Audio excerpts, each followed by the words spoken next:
క్రీస్తునందు ప్రియమైన దేవుని బిడ్డలారా, ప్రభువైన యేసునామములో మీకందరికీ ఉదయకాల శుభములు. ప్రతిరోజు ఉదయ ప్రార్థన.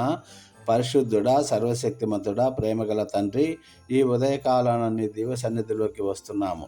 నిన్నటి దినమంతా మమ్మల్ని కాపాడి రాత్రికాల సమయంలో సుఖనిద్రను ఇచ్చి ప్రభువా, ఈ నూతన దినాన్ని మాకు ప్రసాదించినందుకు నీకు స్తుతులు, కృతజ్ఞతలు, ఆరాధన చెల్లిస్తున్నాము.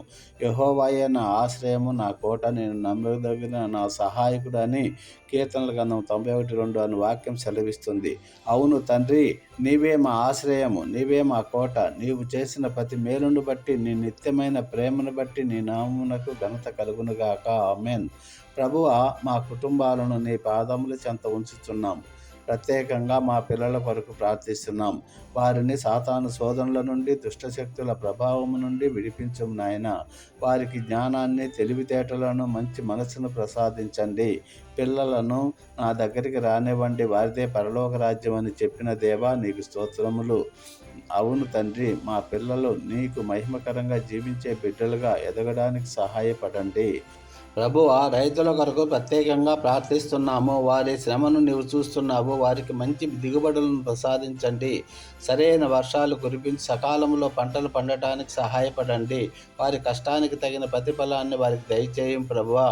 తన సమయమందు నీ పంట నీకిచ్చుటకు వానను కురిపించుదును అని నీవు సెలవిచ్చావు ప్రభువా. వారి జీవితాల్లో నీ దీవెనలు కుమ్మరించండి. వివాహము కొరకు ఎదురు చూస్తున్న ప్రతి ఒక్కరిని నీ పాదముల చెంత ఉంచుతున్నాం ప్రభువా. వారికి నీ చిత్తానుసారమైన జీవిత భాగస్వామిని అనుగ్రహించండి. నీతిగల సంబంధాలను ప్రభువా వారికి ఏర్పాటు చేయండి. వివాహిత జీవితంలోకి అడుగుపెట్టే వారికి నీ దయను, ఆశీర్వాదాలను ప్రసాదించండి. వివాహమై గర్భఫలం కొరకు ఎదురు చూస్తున్న వారికి నీ దయను ప్రసాదించండి. పిల్లలు యెహోవాను గురించి స్వాస్థ్యము, గర్భఫలము ఆయనిచ్చు బహుమానము. కీర్తన 127:3 అని వాక్యం సెలవిస్తుంది. ప్రభువా, వారికి ఆరోగ్యకరమైన గర్భఫలాన్ని అనుగ్రహించి వారి హృదయాలను సంతోషంతో నింపమని వేడుకొని ప్రార్థిస్తున్నాం.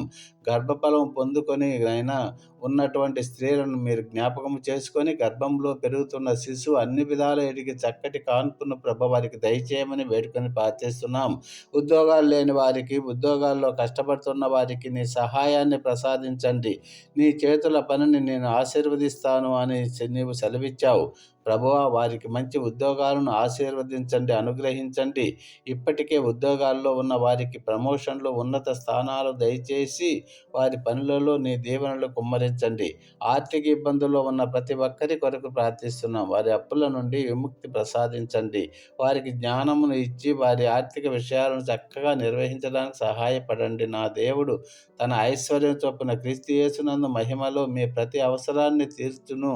ఫిలిప్పీయులు 4:19 అని వాక్యం సెలవిస్తుంది. ప్రభువా, నీ సమృద్ధిని వారి జీవితాల్లో ప్రసాదించండి. శారీరక, మానసిక అనారోగ్యాలతో బాధపడుతున్న ప్రతి ఒక్కరి కొరకు ప్రార్థిస్తున్నాం. వారికి నీ స్వస్థతను ప్రసాదించండి. వికలాంగుల కొరకు ప్రార్థిస్తున్నాము. వారి బలహీనతలో నీ బలాన్ని ప్రసాదించండి. వారికి ధైర్యాన్ని, ఆశను కలుగజేయం ప్రభువా. సమాజంలో వారికి తగిన గౌరవము, అవకాశాలు లభించేలా సహాయపడండి. నా కృప నీకు చాలును, ఎందుకంటే బలహీనతల్లోనే నా బలము పరిపూర్ణమవుతుందని నీ వాక్యం సెలవిస్తుంది.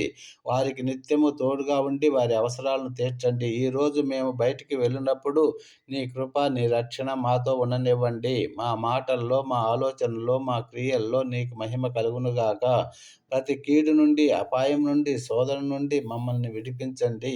ఈ ప్రార్థన వింటున్న ప్రతి ఒక్కరి జీవితాన్ని, కుటుంబాన్ని నీవు దీవించు. నీ సమాధానం, నీ ప్రేమ వారి హృదయాలను నింపునుగాక. ఈ ప్రార్థనలన్నీ యేసుక్రీస్తు వారి మధుర నామములో ప్రార్థించి పొందుకుంటున్నాం పరమ తండ్రి. ఆమేన్. Thank you Jesus. God bless you all. Have a nice day.